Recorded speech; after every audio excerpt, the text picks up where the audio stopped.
Things people don't tell you about living on a tight budget. So by the end of this video, will have covered the good, the bad, and how we're here to help. Like I say in other videos, we've spent about just over 18 years living on a tight budget, very low income due to my ill health. Me and Beth, we've got a family that we've had to provide for on bare minimum.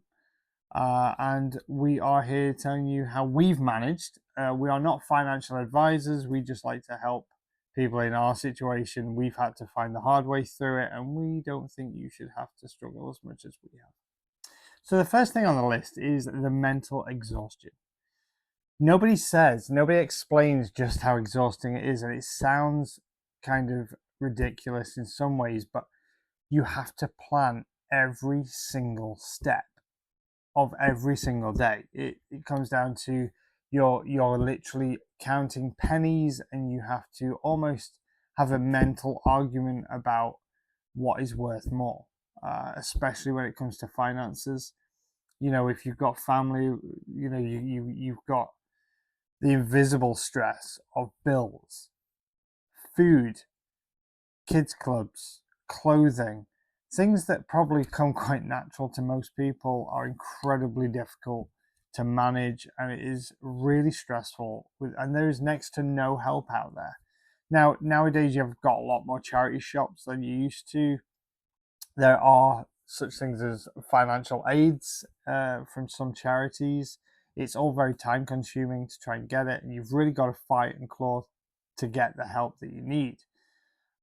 Food banks, but again, it doesn't always cover everything you need, and it is extreme. It's so mentally draining and stressful, and you have to be really careful that you don't fall into that depression trap, and then everything escalates even more. It's really good to try and create a real strong foundation within yourselves, and you've got to be very open to being able to compensate what your needs and what your wants are, and try and split them between needs and wants, because obviously the needs are obviously going to have a much bigger priority than wants. And it kind of has to go throughout the whole family. When you're counting pennies, it is just really difficult.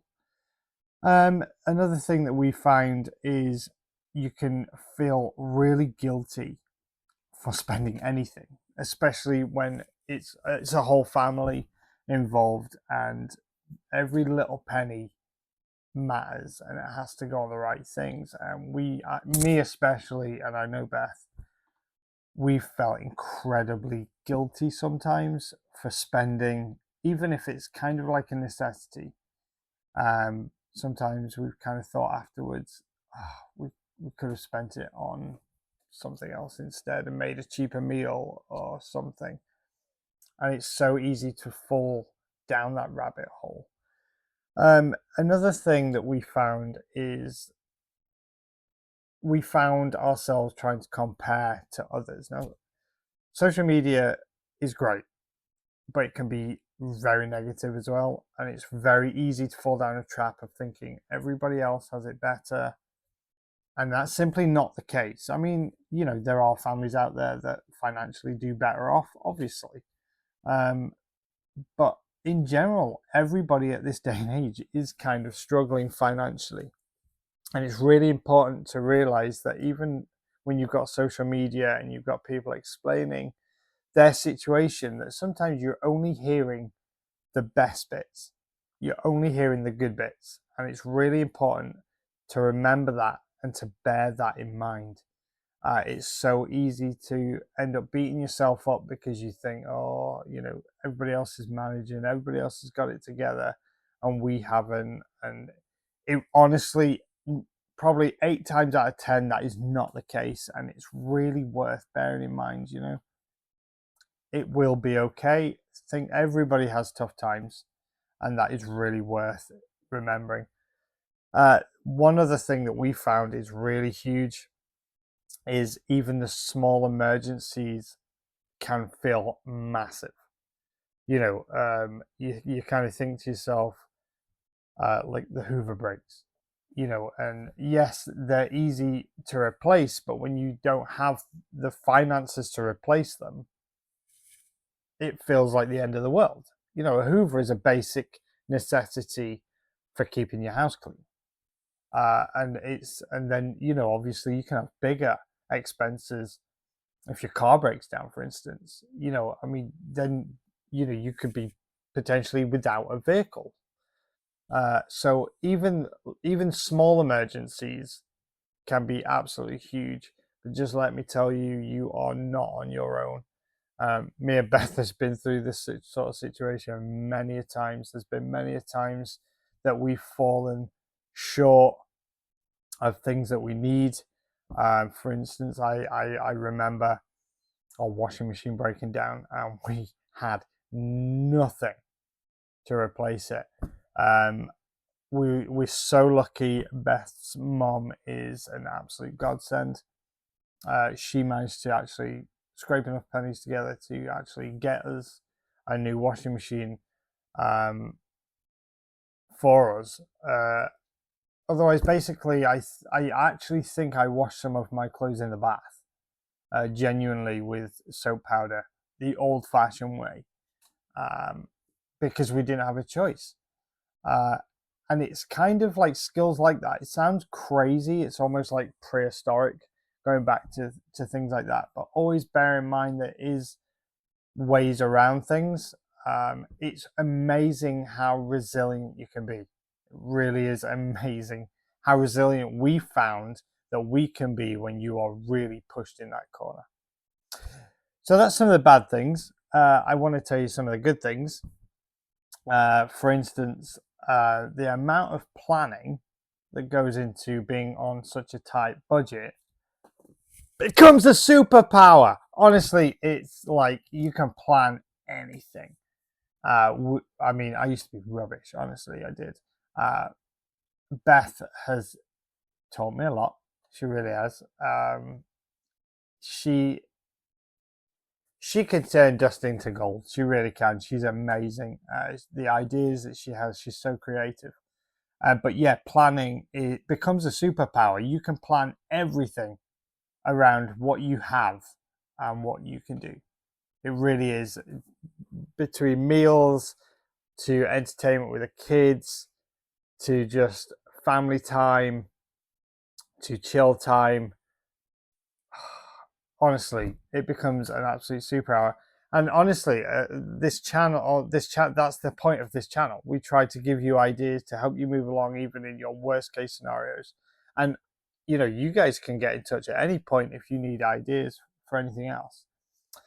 And that moves on to my next point. You become so resourceful that you literally, it's almost like a whole new way of thinking.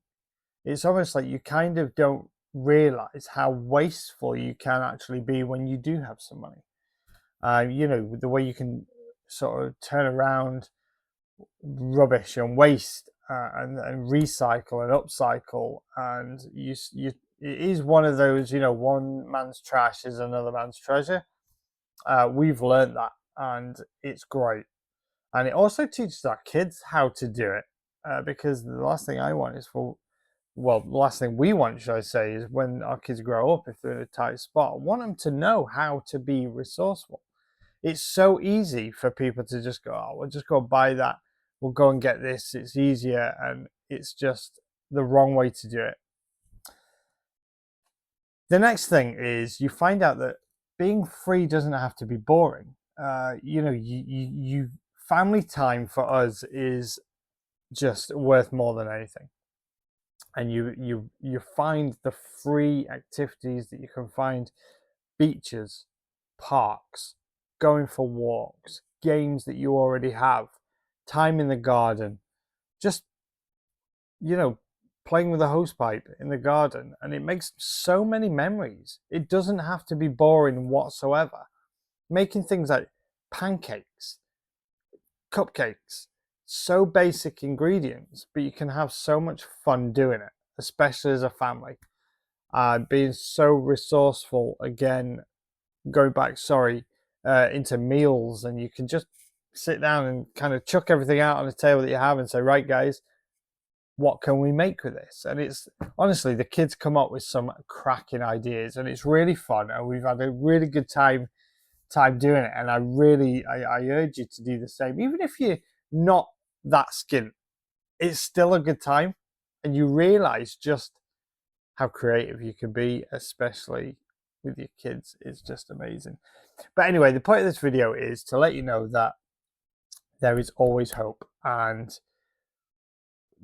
like I feel a bit like a preacher. I keep going on, but this channel really is here to help. We've spent so many years struggling, and we don't want you guys doing the same.